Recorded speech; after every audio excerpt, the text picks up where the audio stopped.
Now this is a BMW 218i, and this is what it sounds like from factory. Now today we are going to be building a dual exit back box delete with these lovely 4-inch slash cut chrome tips, as well as a new gloss black diffuser. So that's the old back box off. We're now going to install the new diffuser.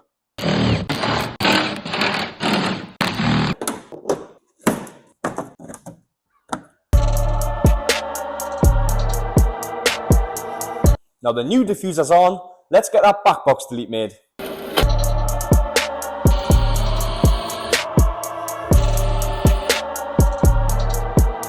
As you can see, the dual exit conversion is now complete.